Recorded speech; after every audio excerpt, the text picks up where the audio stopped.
அனைவருக்கும் ஆனந்தமான இறைவணக்கம். ஆன்மீக சிவ சொந்தங்களே, சித்ரா பௌர்ணமி நாளில் செய்யக்கூடாத காரியங்கள் 7 காரியம் சொல்கிறேன். மறந்தும் கூட இந்த 7 காரியத்தை செஞ்சிடாதீங்க. குடும்பத்திற்கு கஷ்டங்கள் வரும். எனவே இந்த ஆடியோவை நீங்கள் கேட்டுவிட்டு உங்களுக்கு அபிமான தெரிந்த நண்பர்களுக்கும் சொந்தங்களுக்கும் பந்தங்களுக்கும் இந்த ஆடியோ பகிர்ந்துக்கோங்க. அவங்களும் இதை தெரிஞ்சுக்கிட்டோம். ஆடியோவுக்கு போகிறதுக்கு முன்னாடி ஒரு அறிவிப்பு. உங்கள் வீடு வாடகை வீடோ அல்லது சொந்த வீடோ, உங்கள் வீட்டில் குலதெய்வத்தோட அருள் இருந்தால் தான் உங்கள் குடும்பம் நன்றாக முன்னேற்ற பாதையில் பயணிக்கும். எனவே குலதெய்வ பூரண கும்பம் என்ற ஒரு அற்புதமான செம்பு கும்பத்தை வருகின்ற வைகாசி அமாவாசை அன்று அதர்வன வேத முறைப்படி கட்டி தரப்போகின்றேன். பதிவுகள் நடந்துட்டு இருக்கு. இதை நீங்கள் வீட்டில் வச்சா போதும். இதுக்கு நீங்கள் பெருசாக பூஜையில் எதுவும் பண்ண வேண்டாம், விரதம் எதுவும் கடைபிடிக்க வேண்டாம்.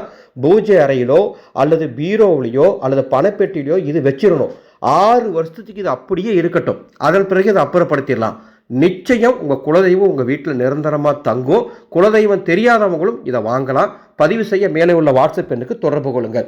சித்ரா பௌர்ணமி ரொம்ப புனிதமான நாள். இந்த சித்ரா பௌர்ணமி நாள் வழிபாடு எப்படி பண்ணணும்னு ஏற்கனவே நம்ம சேனலில் தெளிவாக ஆடியோ கொடுத்துருக்கேன். அந்த ஆடியோ இது வரைக்கும் நீங்கள் கேட்கலனா இந்த வீடியோக்கு கீழே டிஸ்கிரிப்ஷன் பாக்ஸில் அந்த ஆடியோ லிங்க் கொடுக்குறேன், கேளுங்க. 1/5/2026 சித்ரா பௌர்ணமி நாளில் செய்யக்கூடாத முதல் விஷயம், எக்காரத்தை கொண்டும் அசைவ உணவு சேர்க்கக்கூடாது. வீட்டில் சமைக்கக்கூடாது, வெளியும் வாங்கி சாப்பிடக்கூடாது. 2வது விஷயம், போதை தரும் பொருட்கள், அதாவது மனிதனுடைய மதியை மயக்கக்கூடிய எந்த விதமான போதைப் பொருளாக இருந்தாலும் சித்ரா பௌர்ணமினால் அன்பு கூர்ந்து பயன்படுத்தாதீங்க. அது உங்கள் மனதுக்கு பாதிப்பை ஏற்படுத்தும். 3வது விஷயம், எதிர்மறையான பேச்சுக்கள். எந்த ஒரு காரியத்தையுமே விமர்சனம் பண்ணுறது அல்லது எதிர்மறையாக பேசுறது, அதாவது நெகட்டிவாக பேசுகிறேன்னு சொல்கிறாங்கல்ல, அந்த மாதிரி எதிர்மறையான பேச்சுக்களை அந்த நாளைக்கு தவிர்த்துருங்க. யார்கிட்டையும் எந்த சூழ்நிலையும் அன்னைக்கு கடன் வாங்காதீங்க. தங்க நகை அடமானம் வைப்பதல் போன்ற காரியங்களை செய்யக்கூடாது.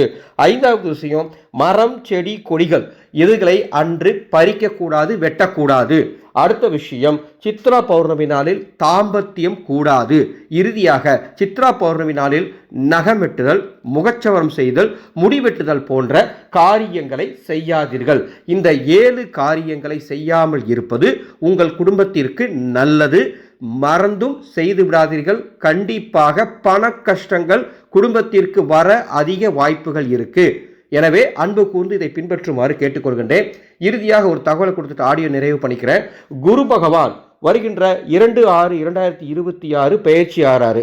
இந்த குரு பயிற்சியை முன்னிட்டு மேசம், ரிஷபம், மிதுனம், சிம்மம், துலாம், தனுசு, மகரம், கும்பம் ஆகிய ராசிக்காரர்களுக்கு குரு பரிகார மகா யாகம் நடத்தி பரிகார ரக்ஷை தரப்போகிறேன். இந்த பரிகார ரக்ஷையை உங்கள் பேக்கில் வச்சுக்கலாம், இடுப்பில் கட்டிக்கலாம், கழுத்தில் கட்டிக்கலாம், கையில் கட்டிக்கலாம், அல்லது பூஜைகள் வச்சு வணங்கினா கூட போதும்.